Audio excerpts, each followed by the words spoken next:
Hey guys, so in today's video I painted a plague doctor. Now I have a tendency of liking to play around with color change in paint, which is why the sword handle is purple. Still trying to figure out exactly how that brand of paint works, but I digress. We'll figure it out one day. Now I was having a bit of a play around. I wanted to give the illusion that there was a bit of a silhouette of light from one specific direction. I feel I did a good job of getting that across in my paint scheme by leaving everything else quite dark.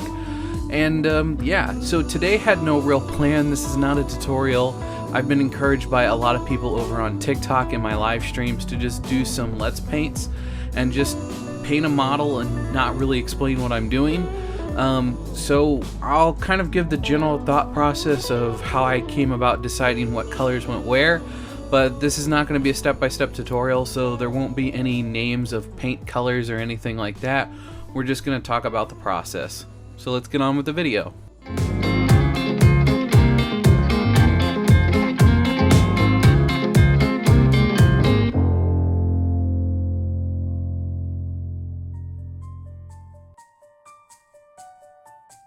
So when I first started with this, I knew that I wanted red somewhere on the model, most likely in the front where it would be the easiest to kind of experiment around with how bright into the oranges and yellows I would take the highlights. And I knew that I wanted purple on the majority of the cloak. Now at the time I didn't know if I also wanted to include the hood in that, and I ended up making it all black with gray highlights. And with the purple, I really experimented with trying to keep the colors down and to keep it a very muted purple. I should have gone with a similar approach with the sword and done metal colors and done dark metals and then put purple glazes and washes on top of it, like I did with starting with black and then putting purple glazes on top of it. But I really wanted to experiment with that color change paint, and it just didn't work.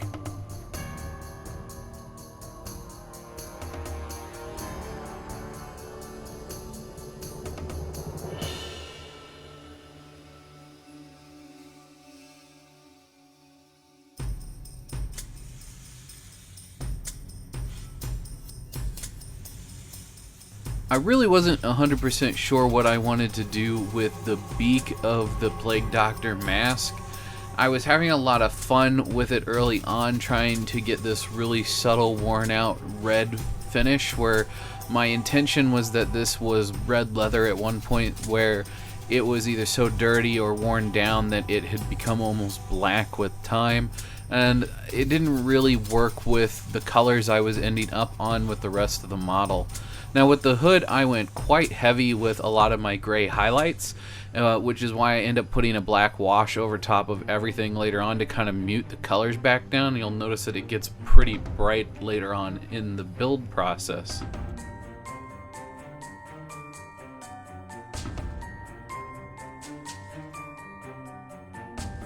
Now I tried quite a few different things to get the red kind of where I wanted it, and I started out using Carroburg Crimson as a wash and glaze. Didn't really work, so I ended up switching over to that Flesh Terrors. I know I said I wasn't going to mention color names, but I felt it was important because I'm using contrast paints instead of traditional washes. I wanted you guys to have a better understanding of what I was doing. I ended up actually using this combination of washes and glazes to then mix in with a dark red, and then that's what I ended up using to paint the entire rest of the red part of the model. And I really like the way that it turned out. I feel it gives a really nice aged red look, and I'll probably be doing that from now on anytime I really want something to look old.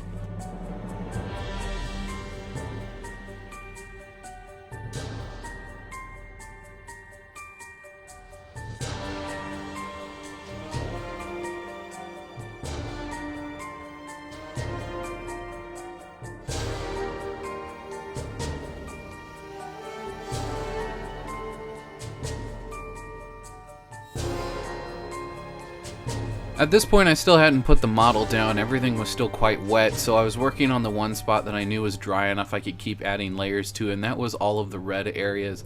And I knew this because I knew if it had any wet blending at all, this was just going to aid itself in looking more like fabric.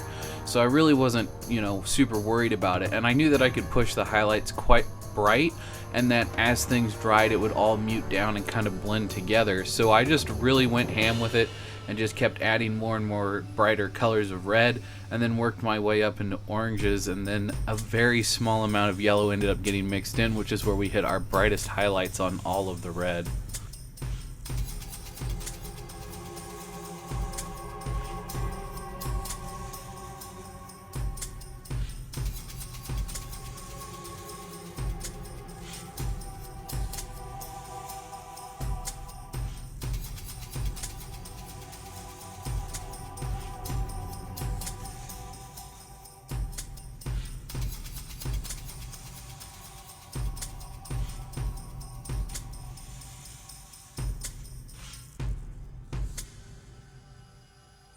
So initially with the cape, I ended up doing like a ton of layers of paint and then glazing and all kinds of things, and it still was just way too bright for the illusion that I wanted to give it.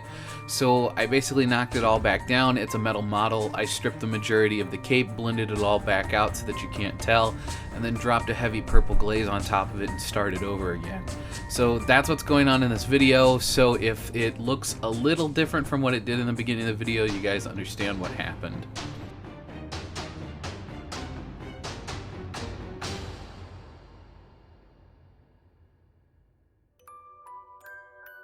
I also knew that any browns I put in there, I either needed to tint them another color, such as red, so that they would blend in, or I needed to use red browns, which is what I ended up doing.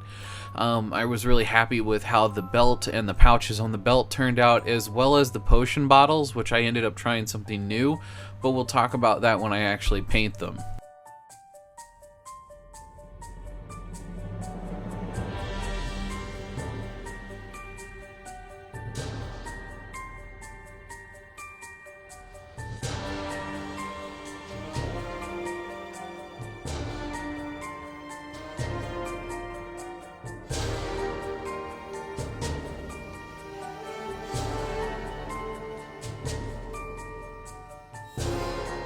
So I knew I wanted a little pop of blue, so I ended up using some of the blue that was already on my palette from a previous project to do the lenses on the eyes.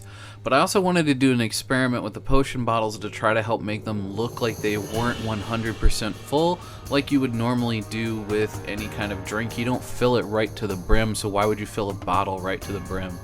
So I went ahead and painted them all blue to kind of give that dark blue glass appearance, and then I went in with my green and I filled up to just above the halfway, just below the 75% mark, and I completely coated everything in various shades of green. And I did that because I didn't want it to be 100% solid. I wanted it to have some opacity to it. I was hoping that by doing that it would give the illusion that maybe there is some kind of swirling or churning going on in there. I didn't want it to be a solid color.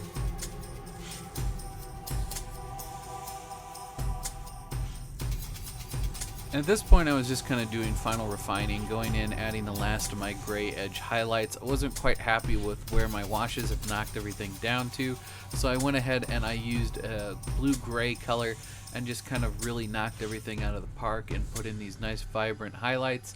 I tried to go very sparing with them, especially on the backside where I wanted everything to look dark, but I definitely wanted things to pop, so no matter what angle you looked at it when it was being used on the table, you could quickly identify your model.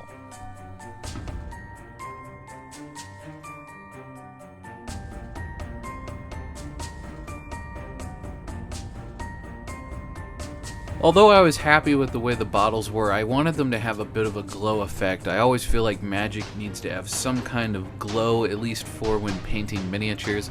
So I did a little bit of dry brush with a super old, worn out, small detail brush, and I went a little heavy overboard. And so what I did is I used a little bit of water with some rubbing alcohol mixed in, and then I kind of dry brushed with that mixture to kind of buff back out some of the overbrushing I had done with the green, and then went back in with a green glaze and kind of glazed over what was left and blended it all together. I was really happy with the final result, but I went with just the green glaze when I did the bottle in the hand and ended up with the exact same result. So lesson learned, I didn't need to do the dry brush, I could have just glazed the whole thing.